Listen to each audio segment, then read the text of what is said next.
Une opération de mécénat tout à fait exceptionnelle en ce moment au Louvre. Le plus grand tableau ancien conservé en France, Les Noces de Cana, près de 10 mètres de long, va être restauré en public.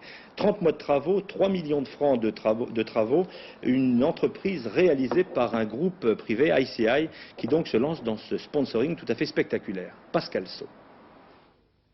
Véronèse va retrouver ses couleurs. Les Noces de Cana, le tableau le plus célèbre du Vénitien, peint entre 1562 et 1563, se transforme en chantier pour au moins 30 mois. 6 restaurateurs vont nettoyer, dépoussiérer, redonner vie aux rouges et aux bleus d'un des plus célèbres coloristes de l'histoire de la peinture. Tous les moyens modernes, de la chimie au laser, seront à leur disposition.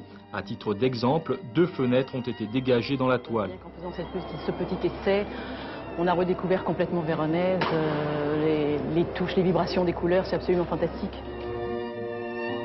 Nous avons mis au point un degré d'allègement sur ces fenêtres, comme vous avez vu.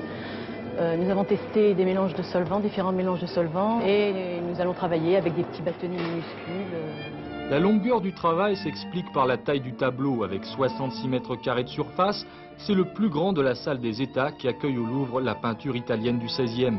L'opération, entièrement prise en charge par une multinationale de la chimie, coûtera 3 millions de francs et elle se déroulera en public sous l'œil des 20 000 visiteurs quotidiens.